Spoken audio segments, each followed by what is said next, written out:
Alright, what I just did was my friend Cheese, he walked in the room, my friend Cheeseburger. My friend Cheeseburger was laying he was laying on the ground unconscious. So what we did was I tried to revive him. First I tried to check the scene for safety.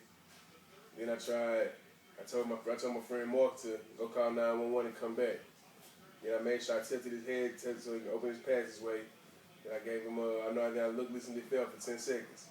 Then I gave him 2 breaths. The breaths went in, so automatically I just gave him 30 compressions, 2 breaths, 30 compressions, 2 breaths until I revived him. But if the breaths didn't go in, I'd have had to retilt his head, recheck for breathing. I mean, I take that back. I had to retilt his head, then give him 2 more breaths. If the 2 breaths still didn't go in, that's when I check his mouth to see if something was in his mouth blocking something, stopping him from breathing.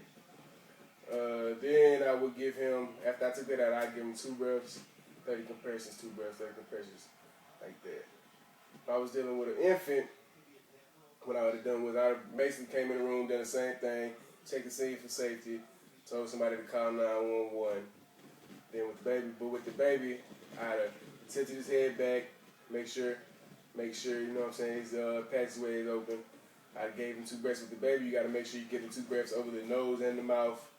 So I gave him 2 breaths. If the 2 breaths would have gave in, I just would have checked then I would have checked for a pulse. If I would have found a pulse, I'd have gave him 1 breath every 3 seconds. One breath every 3 seconds. Yeah. For 20, do that 20 times. Do that, and then if the breaths didn't go in, that's when I would have had to retilt his head.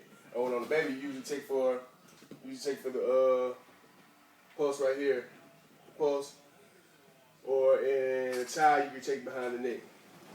So, but if the breaths didn't go in, then I had to retilt his head. You know what I'm saying? Give him some more breaths, and if the breaths still didn't go in, I'd have to check the airway. I had to check in his mouth for the airway, scoop whatever was in there out. If something was in there, then I would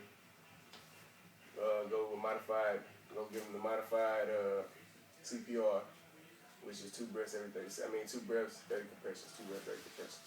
For a baby,